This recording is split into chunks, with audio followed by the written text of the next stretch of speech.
네, 월스트리트 모닝 브리핑 함께하고 있습니다. 새벽에 모시기에도 진짜 힘드신 분이고요. 저희 월무부에 처음 모시는 분이고 개인적으로 제가 이분을 되게 좋아해요. 왜냐하면 멋있거든요. 진짜 오랜만에 여의도로 다시 돌아오셨습니다. 신영증권 김효진 박사와 함께하도록 하겠습니다. 어서 오세요. 네, 안녕하세요. 오랜만에 인사드립니다. 진짜 신영증권 오랜만이죠. 김효진, 한 3년 만인 것 그쵸. 같아요. 네. 어떻게 여의도 공기가 많이 달라졌나요? 지수가 높아서 그런지 공기 좋은 것 같아요. 지수의 그 높이만큼 공기의 네. 질이 올라가는 여의도. 사실 그동안 우리 김효진 박사님의 거취를 궁금해하셨던 분들을 위해서 살짝 뭐 좀 약간 말씀해 주실까? 잠깐 나갔다가 저는 다시 오셨잖아요. 증권사 잘 다니다가요. 네. 좀 인더스트리 경험을 좀 쌓으면 더 좋지 않을까. 그리고 요즘 이렇게 기술의 시대에 네, 네. 관련된 회사 좀 다니면은 여러 가지를 공부할 수 있겠다라고 생각해서 3년 동안 인더스트리 경험하고 네. 여러분이 그리워서 네. 다시 돌아왔습니다. 그 그리운 마음을 여러분들도 똑같이 느끼셨을 것 같습니다. 오늘 사실 우리 김효진 박사님 모시기 전에 그 발간하신 리포트 내용을 전 봤는데 네. 시장이 지금 궁금해하는 그 네 가지에 대해서 요목조목 짚어주셨더라고요. 네. 주제가 네 가지 깨진 공식. 네. 우리가 그동안 이제 생각했었던 뭐 금리, 유가 뭐 이런 것들이 맞아요. 뭐 오르고 뭐 이래도 시장은 지금 계속해서 오르는데 일단은 지금 금리 관련해서는 새벽에 가장 큰 이슈가 있었잖아요. FOMC 오늘 어떻게 보셨는지부터 한번 총평을 들어볼까요? 사실은 어제 뭐 빅테크들 메타 같은 기업들이 실적이 워낙 잘 나왔기 때문에 네. 지수 자체는 그냥 그런가 보다라고 하실 텐데 사실은 요 FOMC 내용만 꼭 집어서 놓고 보면은 네. 저 라떼 이야기 한번 해도 되나요? 예, 좋습니다. 라떼 언제로 라떼라고 갈까요? 라떼를 생각하면은 좀 깜짝 놀랄 만한 결과인 것 같아요. 네. 결과 자체는 동결이고 뭐 다음 이제 워시호 패드가 출범하기 때문에 그냥 뭐 좋은 이야기하고 이렇게 훈훈하게 마무리하지 않겠어라고 했는데 무려 4명이 소수 의견을 네. 냈잖아요. 요게 조금 차이가 있는 것이 이게 꼭 만장일치여야 되는 건 아니에요. 그쵸. 그런데 제가 봐온 라떼부터의 연주는 웬만하면 소수 의견이 없었어요. 안에서 충분히 뭐 누가 그렇다고 너 이렇게 해라고 하는 건 아니지만 충분히 이야기를 하고 학술적인 근거에 기반해서 웬만하면 만장일치의 결과를 주면서 시장을 좀 우리가 좀 매끄럽게 해보자, 경제도 매끄럽게 해보자라는 지향점이었고요. 영란은행 같은 경우에는 막 5대4도 나오고 그래요. 그래서 제가 예전에 그걸 보고 이게 중앙은행들마다 좀 차이가 있구나라고 생각한 적이 있거든요. 네.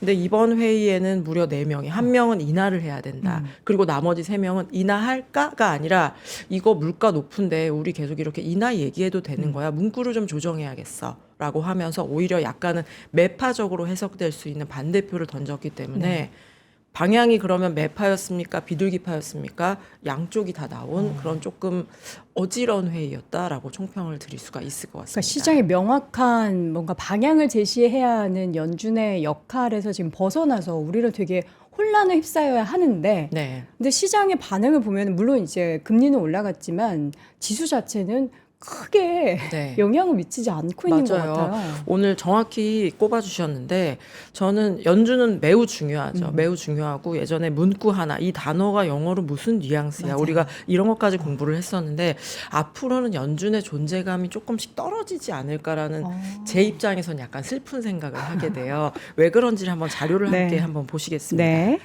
이 워시가 어떤 특징을 가지고 있는지에 대해서는 아마 저희 3프로 다른 패널 분들 통해서도 이야기를 많이 들으셨을 것 같아요. 제가 조금 재미있게 보고 있는 것은 이 기자회견을 축소하는 게 좋지 않을까? 이 점도표 이거 너무 넓게 퍼져 있는데 이거 꼭 내야 하나? 그리고 우리는 회의 결과를 통해서 말하면 되지 너무 좀 말들이 많은 것 같아. 이런 이야기들을 워시 지금 지명자가 조금씩 흘리고 있는 그런 상황입니다. 그러면 제가 물론 저 같은 이렇게 얕은 마음으로 연준 위원들이 그렇게 하시지는 않았을 거라고 생각은 하지만 이제 단독 행동이 안 되는 거예요. 인터뷰하면 저희 회의 때 말씀드릴게요 라고 하면서 노코멘트를 아무래도 하게 되겠죠.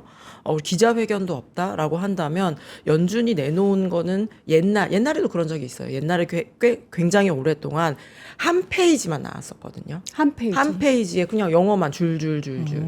그게 굉장히 오랫동안이고 버냉키부터 사실 바뀌었거든요. 그때 난리가 나면서. 그래서 요 한 장으로는 사람들이 요 한 장을 내놓으니까 지금처럼 이 영어 단어가 이건 거야 저건 거야 해서 혼란이 더 있는 거예요. 원하는 거는 혼란이 아니었기 때문에 그러면 기자회견도 좀 해야 될까? 그리고 전망치도 좀 내놓으면 어떨까? 우리가 중장기적으로는 금리를 이렇게 가져갈까라는 거를 점으로 찍어서 내면 어떨까라고 하면서 우리가 그것까지 공부를 하기 시작했던 겁니다. 그런데 이제는 반대로 워시는 조금 표현이 어떨지 모르겠습니다만 좀 깔끔한 스타일인 것 같아요. 네. 그래서 이렇게 저렇게 이야기하지 말고 그냥 하나로 금리로 얘기를 해라고 하는 입장이거든요. 예, 그렇기 때문에 제가 만약에 연준 위원 중에 주목받지 못하는 위원 중에 한 명이라면 그러면 나 할 말 많았는데. 예, 그러면 내 의견을 네. 조금 명확하게 이 성명서를 통해서 밝히는 것이 어떨까라는 생각을 하지 않았을까라는 생각을 합니다. 이번 이제 파월 의장의 임기가 종료가 되고 나서 이사직을 유지하겠다라는 발언도 사실 굉장히 이걸 뭐 정치적으로 해석하지 말아라, 이거 정치적인 거 아니냐, 뭐 여러 가지 의견들이 분분하긴 하는데 저는 그것도 중요하긴 하지만 지금 연준하면 우리가 항상 금리 얘기를 하고 네. 아까도 말씀드렸지만 금리 레벨 자체가 지금 굉장히 부담스러운 수준이잖아요. 네. 그럼에도 불구하고 지수가 이렇게 오르는 거. 이건 우리가 또 어떻게 해석을 해야 될지 사실 뭐 작년부터 계속 등장하는 단어 모든 것에 다 뭔가 공식들이 깨지면 이건 뉴노멀이다. 네, 맞아요. 이렇게 얘기를 하잖아요. 네. 금리 수준도 그런 건가요? 금리 수준 같은 경우에는 제가 볼 때는 지금 정도의 금리를 내리는 게 더 주가에 좋을 수도 있겠죠. 그쵸. 좋을 수도 있지만 제가 개인적으로는 지금 정도의 금리는 충분히 좀 감당할 수 있는 수준이 아닌가. 이 감당한 거예요? 이 예, 감당 가능한 거예요? 라는 생각을 하고 왜냐하면 경제가 우리가 뭐 물가가 높아졌어요. 체감 경기가 너무 안 좋아요라고 이야기는 하지만 네. 경제 지표들은 사실 그렇게 이거는 진짜 금리 부담 때문에 좀 망가졌는데 라고 하는 것보다는 뭐 금리도 높고 전쟁도 났다는데 그럭저럭 굴러가네. AI가 진짜 좀 세긴 센가 보다. 사실은 이런 생각을 할 수 있는 상황이기 때문에 이런 금리 걱정에도 불구하고 좀 오르고 있다. 주가가 오르고 있다라고 이야기를 드릴 수가 있을 것 같고 네.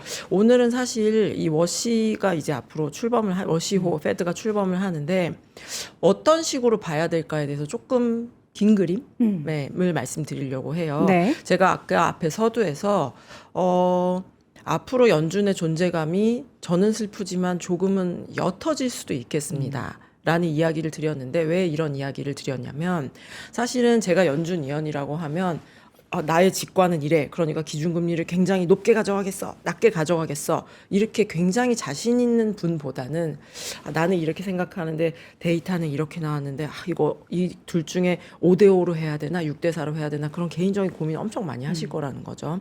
게다가 사실은 저도 경제학을 했습니다만 이 새로운 기술이 막 밀고 들어올 때 이걸 어떻게 봐야 되는지 고민이 되게 많아요. 그쵸. 특히 AI 챗 GPT가 나온 지 이제 3년 정도가 돼 가는데 이게 물가를 낮출 거라고 직관적으로는 그럴 것 같은데 숫자로는 언제 나올까 여기에 대한 고민이 많을 거라는 네네. 거죠. 저는 오늘 일부러 좀 이론, 그러니까 물가 AI 난 잘 모르겠는데 회의론은 일부러 좀 가져왔습니다.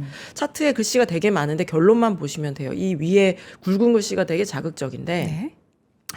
고든이라는 학자는 세탁기가 AI보다 훨씬 낫다.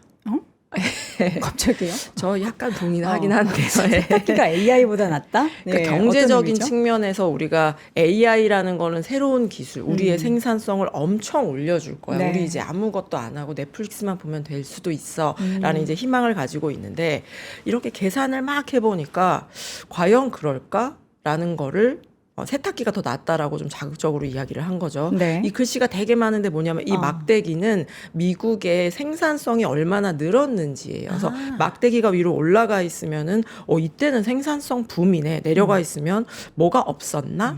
라고 보시면 됩니다. 네. 가운데 색깔 구별 잘 안 되네. 가운데 이렇게 삐죽 올라와 있을 때가 포드. 1910년대 저희 막 컨베이어 벨트에서 조립하고 전기가 등장하고 네네. 이쯤 되면은 인정할 만하죠. 그쵸. 그런데 이제 최근으로 오면 올수록 1990년대에는 80년대에는 PC, 2000년대에는 인터넷, 네. 2010년도에는 드디어 스마트폰이 나왔지만 사실 저는 되게 획기적이라고 생각을 했는데 저도요. 예.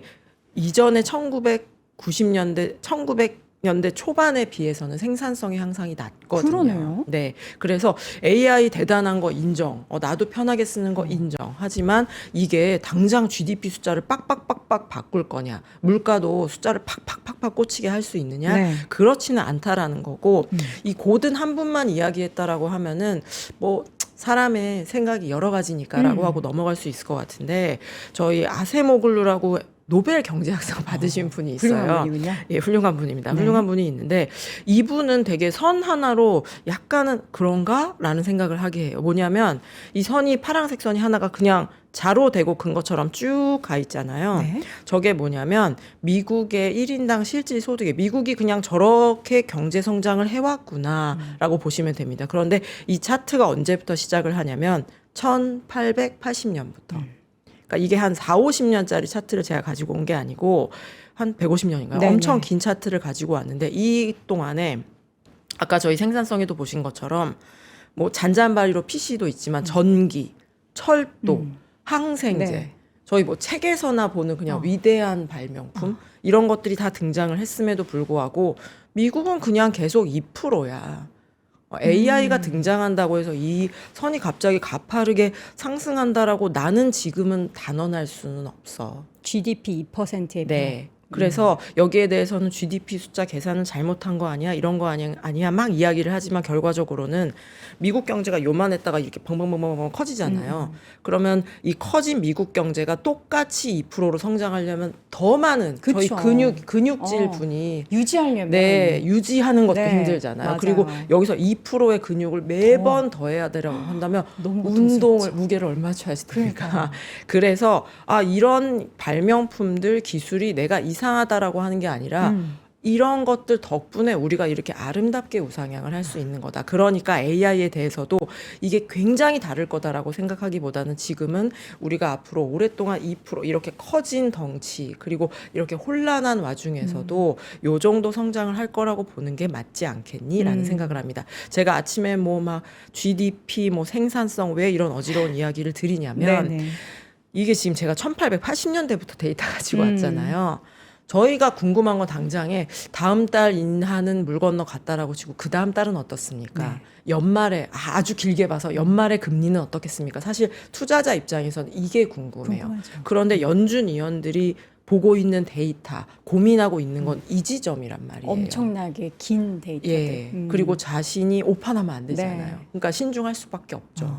그렇기 때문에 연준이 뭔가 굉장한 방향성을 가지고 그래 아니야 기술이 나왔으니까 우리 맘 놓고 인하해도 돼라고 할 수도 아직 증거가 없어요. 네네. 예, 그럴 수도 없고 아니야 전쟁이 너무 심해 AI는 하나도 소용없어. 그냥 금리 올려야 돼라고 할 충분한 근거도 없다. 그래서 약간은 불확실성이 사실 제일 안 좋은 거라고 금융시장에서 하기는 하는데 계속해서 좀 이렇게 우왕좌왕하는 모습 그리고 새로운 총재가 또 취임을 하고 반대표도 굉장히 많이 나와서 사실은 뭐 오늘 장은 뭐 괜찮네라고 하지만 저는 내일 내후 그 다음 날 그리고 다음 회의로 가면 갈수록 그럼 우리 이거 어떻게 봐야 돼? 라는 고민 더 깊어질 것 같은데 당분간 좀 우왕좌왕하는 흐름 되지 않을까라는 생각합니다. 사실 오늘 박사님께서 지금 세탁기 얘기해가지고 케빈 워시를 좀 비유적으로 워시니까 세탁기 이렇게 나온 건가 싶어가지고 그게 더 낯섰겠네요. 예, 약간 그런 식으로 혼자서 연결고리를 만들었는데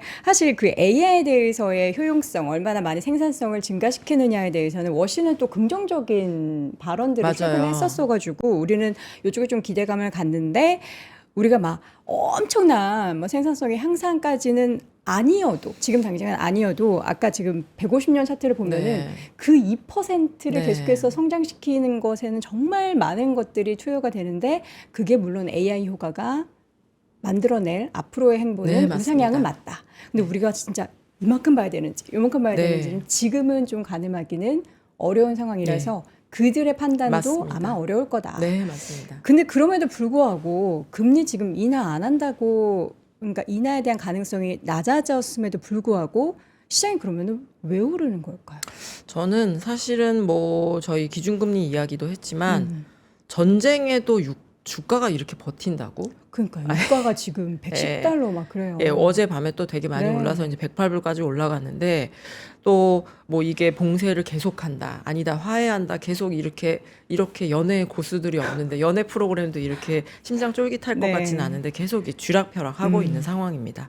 그래서 오늘은 이 다음 여기부터는 네. 유가에 대한 유가. 이야기를 좀 말씀드릴게요. 네. 자료를 함께 보시면 좋을 것 같은데 뭔가 지정학적인 이슈가 나타날 때마다 유가가 오르죠. 그런데 제가 전쟁은 다 싫죠. 없어야죠. 없어야 되는데 이 냉정한 마음으로 차가운 마음으로 이번에 유가 상승한 거를 이렇게 보면은 제가 개인적으로 받았던 느낌은 유가가 조금 힘이 없네. 두바이 공항이 막 화염에 휩싸이고 네. 그걸 AI 페이크 영상이라 그래도 요즘 그래 영상을 되게 잘 만드네라고 했을 만한 그런 뭐 원유 시설을 폭격하고 그런 되게 극단적인 일이 있었는데 유가가 장중 고점 120불 이거 그냥 느낌상은 뭐 160불, 170불 이렇게 유가가 올라야 되는 거 아닌가? 라는 생각을 저는 오히려 했어요. 네. 물론 유가가 오르는 거는 경제에 좋지 않습니다. 그쵸. 좋을 리 없습니다. 그리고 주가에도 안 좋아야지 정상이죠. 네. 그럼 저희가 여기서 고민해야 되는 거는 뭔가 시장이 유가가 올랐는데 이 위험을 무시하는 건가? 아니면 무시할 만한가? 그거는 되게 중요한 판단인 것 같거든요. 무시를 하는가 아니면은 그 유가의 레벨 자체를 무시할 만한 수준인가? 네. 요 두 가지로 예, 나뉜다. 구분해야지 되고 네. 아까 요도 앵커님이 이야기해주신 제 자료에도 그 부분이 되게 많이 네. 들어 있어요. 그래서 함께 쭉 보시면 저는 좀 유가가 조금은 덜 오르지 않았나? 덜 라는, 올랐다. 예, 덜 올랐다라는 생각을 하고 왜 그럴 수 있었는지 왜 그렇게 판단하는지를 좀 짧게 말씀드리도록 네. 하겠습니다. 원유 시장이 좀 많이 바뀐 것 같아요. 저희 구조적으로 변했다라고 말씀드릴 수 있을 것 같은데 만약에 저희가 장사를 같이 한다라고 치고 너무 좋아요. 너무 좋죠. 같이 하고 예, 싶습니다. 같이 하시죠. 근데 저희가 아까 보여드렸던 티셔츠 그리고 벌레 퇴치기를 판매한다라고 치면 네. 제가 사장이면은 어떤 구조가 제일 좋을까? 나만 티셔츠를 팔고 나만 벌레 퇴치기를 파는 거예요. 너무 좋죠. 그러면. 그럼 여름이면은 한 200만 원씩 받아. 사고 싶은 사람 살 거야. 라고 하면 너무 좋죠. 네. 이게 독점 구조입니다. 그런데 몇 개가 더 이제 추가가 돼요. 그러면 그래? 그러면은 걔네 비사는 얼마로 한대? 20만 원? 그럼 우리 19만 원. 이런 식으로 하면서 약간 경쟁을 하는 게 이제 독과점 구조이고 이게 뭐 업체가 10개, 20개예요. 그러면 이거 안 되겠다. 특가 할인, 50% 할인 들어가야겠다. 그래서 완전 자율 경쟁으로 가거든요. 제가 뭐 재미있는 비유를 드려서 말씀드렸습니다만 원유 시장이 요렇게 변화하고 있어요. 원래는 중동만이죠. 저희가 생각하는 그 왕자님들에게만 원유를 판매했었죠. 그래서 이게 오펙이라는 기구를 결성해서 원유가 가격은 우리가 결정합니다. 싫어? 안 팔어. 이렇게 했던 게 1970년대 오일 쇼크인 거잖아요. 그런데 여기에 쉐일이 들어가고요. 그리고 전쟁이 나도 중국은 그래? 그러면 난 러시아에게 살게. 이란에게 살게. 이러면서 말을 안 듣는 국가들이 나오는 거예요. 그래서 이 시장이 점차적으로 독과점에서 완전 자율 경쟁 구도로 이미 많이 왔습니다. 그래서 예전 같으면 중동의 폭격 이러면 정말로 예전 같으면 200불 각이에요. 그랬을 수도 있죠. 그런데 사람들이 막 계산을 해보니까 미국은 쉐일로 좀 휘발유 가격이 오르겠지만 쉐일로 좀 쓸 거고 네. 그리고 중국이야 다른 데서 좀 살 거고 이란도 우회 수출을 좀 할 수도 있고 왜냐면 얘랑은 사이가 안 좋고 얘랑 사이 좋고 막 복잡하게 계산을 해보니까 물론 대형 악재이지만 가격에는 예전만큼 반영을 하지 않는 거죠. 그래서 이런 구조를 보면서 제가 더 예전 같으면 더 올랐겠지만 그래도 덜 올랐다라는 좀 표현을 쓴 거고요. 시장의 구조적인 변화. 예. 그리고 구조적인 변화 때문에 유가가 그래도 감당 가능한 수준에 좀 머물러 있지 않나라는 생각을 하고요. 네. 또 하나 중요한 건 그거예요. 중국 경제가 안 좋아요. 중국이 안 좋다. 요 차트를 한번 보실까요? 막대기가 2개가 있고 밑에 국가가 쭉 있는데 진한색, 초록색 막대기는 국가별 원유 수입량이에요. 네. 제일 높은 막대기는 중국입니다. 네. 2위는 미국입니다. 6이고 11이니까 한 7, 80%? 중국이 압도적으로 많은 양의 원유를 수입하고 있어요. 네. 쓰는 건 사실 미국이 제일 많이 써요. 그렇죠. 그런데 아까 말씀드린 대로 자기네 쉐일로 좀 쓰고 있고요. 중동 국가 입장, 우리가 이제 뉴스로 보는 두바이유가 얼마입니다. 브렌트유가 얼마입니다. WTI가 얼마입니다. 이거는 국제 시장에서 결정되는 가격이잖아요. 수요하고 공급이 만나야지 된단 말이죠. 그런데 수요의 굉장히 상당 부분을 책임지고 있는 중국이 우회 수입을 하거나 아니면 경제가 그렇게 좋지 않아요. 그러니까 원래 수입하는 양도 예전에 비해서 좀 비리비리한데 우회 수입까지 한다라고 하면 국제 유가가 이거 많이 못 오르겠어. 제가 원유 트레이더라면은 그렇게 생각을 했을 것 같아요. 네. 중국 경제 요즘 중국 경제 이야기 들으신 좀 되지 않았어요? 많이 안 하죠. 워낙에 계속 안 좋다 보니까. 시장도 조금 힘이 없고 하지만 중국 경제는 여전히 안 좋고요. 네. 작년에 중국의 소비자 물가, 중국 소비자 물가 이야기 들은 지 진짜 오래되셨죠? 정말 오래됐네요. 중국 소비자 네. 물가 작년에 중국 마이너스였어요. 오히려 물가가 떨어져요? 네. 저희 할인 언제 하나요, 사장님? 안 좋을 때. 네. 예, 그 정도로 경기가 안 좋습니다. 지금 올라와서 플러스 1%예요. 네. 예. 미국 물가 이번에 쇼크 나와서 막 3점 몇 프로, 우리 10%까지 막 갔다 오고 그쵸. 그랬는데 그 정도로 중국 경제가 안 좋습니다. 예, 소비 자체가 훅 준다. 그렇기 때문에 저희 원유의 공급의 구조도 바뀌었지만 네. 수요단에서 중국도 받쳐주지 못하고 있는 이런 상황들 때문에 유가가 그래 나는 그냥 내 느낌만 유가가 힘이 없네 라고 생각을 했는데 그래 이유가 있었던 거야 라는 생각을 할 수가 있게 됐던 겁니다. 네. 그러면 앞에까지 쭉 들으셨으면 그래 유가가 그래 저렇게 난리 났으면 훨씬 더 많이 올랐어야지 여기까지는 아마 동의를 하실 것 같아요. 그러면 여기서 한 단계 더 나아가서 우리가 해야 되는 거는 그럼 몇 불까지는 괜찮습니까? 사실 지금 110불도 우리가 60달러대를 보다가 맞아요. 110달러대를 맞아요. 봐서 한 정확합니다. 2배 가까이 올라서 이거 맞습니다. 부담스러운데 네. 하는 그런 생각은 맞아요. 일단 들거든요. 그래서 연초에 60불일 때 너무 가벼웠잖아요. 네. 다이어트에 성공한 것처럼 너무 가벼웠는데 지금 다시 110불? 그러면은 아주 대형 악재에 비해서는 덜 올랐다고는 하지만 경제 입장에서는 말씀하신 대로 2배 올랐는데 이게 덜 올랐다? 근거는 알겠는데 그런 거 얘기할 상황이 아닌 것 같다라고 이야기하실 수도 있잖아요. 심지어 시장은 그렇게 2배 올랐음에도 불구하고 지금 엄청난 V자 반등을 해서 정고점을 회복했어요. 그래서 네. 요럴 때 제가 자주 애용하는 것들이 있는데요. 뭘 바로 애용하시죠? 적정 유가를 밸류에이션 해보는 겁니다. 적정 유가 네. 지금의 110불 브렌트 기준으로 120불 이게 적정한 거 아닌가 어떻게 볼 수 있는 거예요? 요거는 계산 산식을 조금 먼저 설명드려야지 될 것 같은데 보통 저희 기업 분석하시는 분들이 이익은 얼마가 날 것 같습니다. 거기다 곱하기 얼마에서 제가 타겟 주가는 밸류에이션을 해본 결과 네. 요만큼입니다. 라는 걸 밸류에이션 해서 드리잖아요. 네. 경제에서도 몇 개 밸류에이션을 할 수 있는 게 있는데 이거 굉장히 직관적이에요. 제가 한 달에 이제 100만 원을 번다고 치고 네. 그러면 유가가 60불일 때는 제가 기름값을 3만 원 정도 써요. 3%니까 그래 그 정도면은 가끔 피곤할 때는 차를 타도 되겠어라고 생각할 텐데 만약에 유류비가 10만 원이 된 거예요. 그러면 지하철 타야지. 요즘 또 다둥이 또 깎아주거든요. 예, 그래서 타야지라고 할 거고 이렇게 해보니까 나는 그래도 5만 원 정도까지는 나의 피로와는 바꾸겠어. 이렇게 각자의 계산이 있으실 것 같아요. 요거를 경제로 돌아와서 이렇게 보면은 경제가 100만 원인데 이 유류비의 비중이 얼마냐 그걸로 직관적으로 좀 볼 수가 있습니다. 네. 그래서 이 손에 보시면 막대기가 이렇게 오르락 내리락 하는데 네.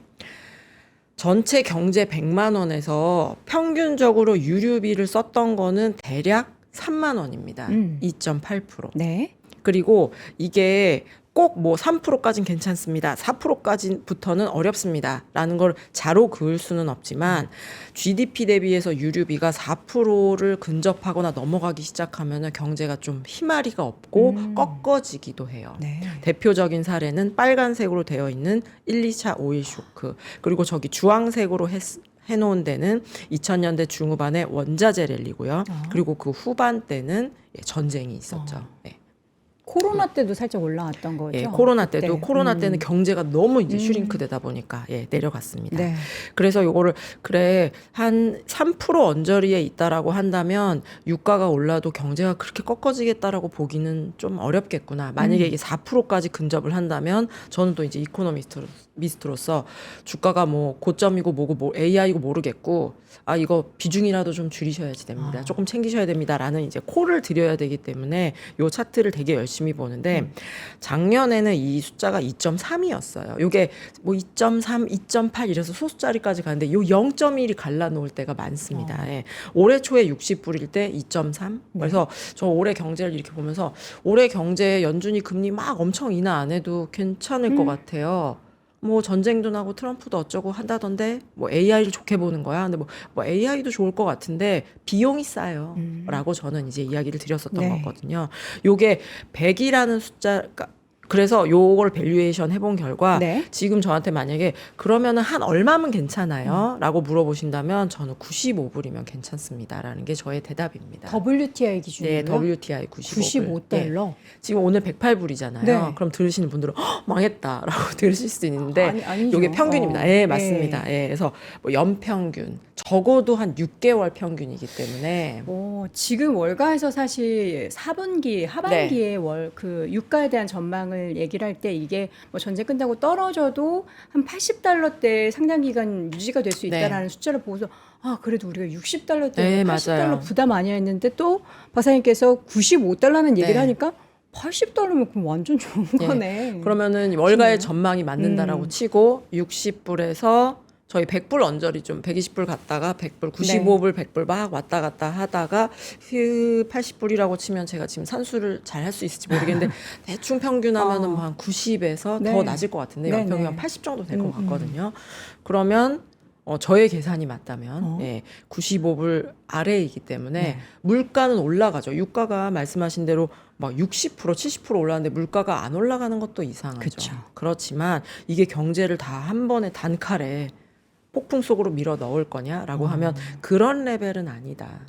네, 라고 저는 생각을 합니다. 그래서 시장이 유가가 이렇게 네. 요동을 쳐도 네. 상승을 할 수 네. 있었던 동력 중에 하나가 됐던 예, 거군요. 그래서 이거 위험을 뭐 100% 무시하셔도 됩니다라는 거는 그건 아니지만 아니지만. 시장이 이렇게까지 무시한 거는 무시를 했다라기보다는 다른 요인, 더 기술적인 발전에 더 무게를 둘 수 있었던 네네. 환경을 제공했다. 네, 라고 이야기 드릴 수 있을 것 같습니다. 그것도 그렇고 우리나라 같은 경우에는 사실 그 얘기 많이 했거든요. 유가 많이 올라갔을 네. 때 이거 비용 내는 거 아니냐. 아, 막 맞아요. 이런 얘기 많이 했는데 정확합니다. 결국에는 그거 다 필요 없고 뭐 유가 올라가도 반도체 수출 못해 그래서 맞아요. 뭐 이런 얘기를 항상 네. 결론을 내렸어요. 네. 그 얘기가 사실 틀린 얘기가 아니었네요. 너무 정확한 포인트를 네. 꼽아주신 게 이 차트를 한번 보실까요?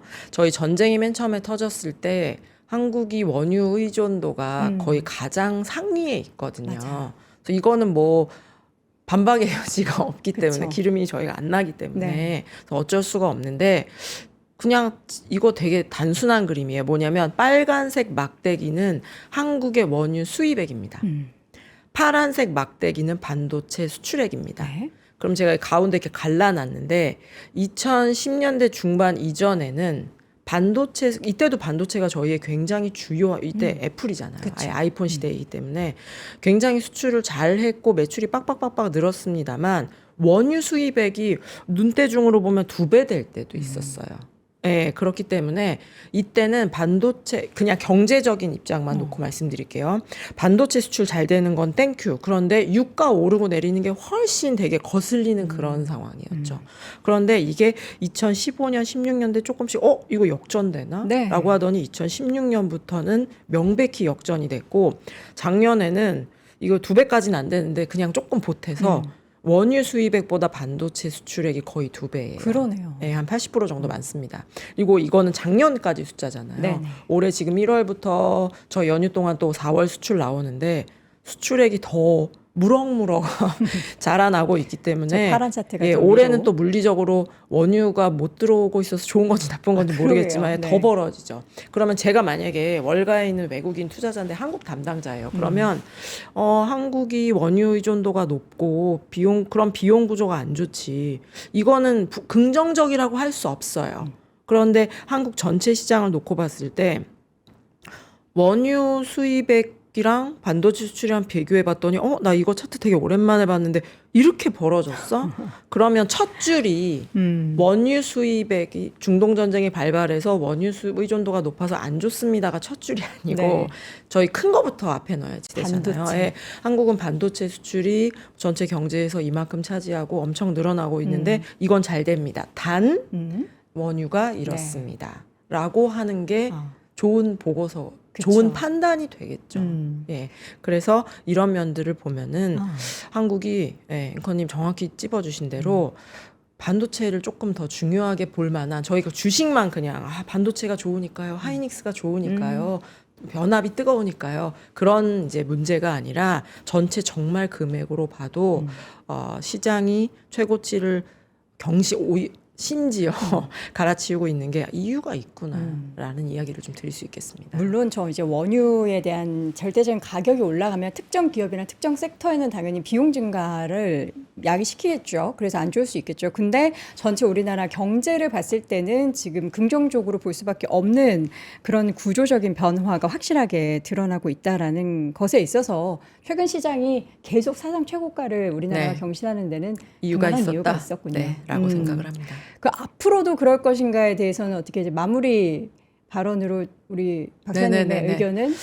오늘 뭐 이런저런 이야기를 드렸는데 일단은 실적 발표들이 굵직굵직한 게 있고 어제 오픈 AI 보면서 그런가라고 했는데 또 스타트들이 좀 좋은 것 네. 같아요. 그래서 당분간은 기업들의 실적 여기에 좌지우지 될 수밖에 없는데 네. 어제 나온 걸로 봐서는 괜찮을 것 같고 매크로 측면에서는 이 유가가 제가 그 95불까지 내려왔을 때는 제가 계산한 것도 95불이었잖아요. 95불 근처에서 되게 오랫동안 왔다 갔다 했었거든요. 그래서 혹시 내 계산이 맞았나? 사람들이 막 계산을 했더니 네. 더 내려가는 건 오바인데 더 올라가는 것도 오바니까 그 정도의 사람들이 여기저기서 이렇게 잡아당긴 결과가 95에서 멈췄나 보다라고 생각했었거든요. 근데 어제 다시 올랐기 때문에 물가 쪽 이야기 다시 나올 수밖에 없는 그런 상황입니다. 그래서 계속 앞에서 말씀드린 거랑 똑같죠. 매크로 단에서는 막 되게 좋은 건 없어요. 물가 걱정됩니다. 하지만 거듭 말씀드리듯이 이 레벨 자체가 그러면 반도체가 좋고 기업들의 실적 좋은 거를 잡아먹을 수준인 거냐. 연준 위원들이 갑자기 변심해서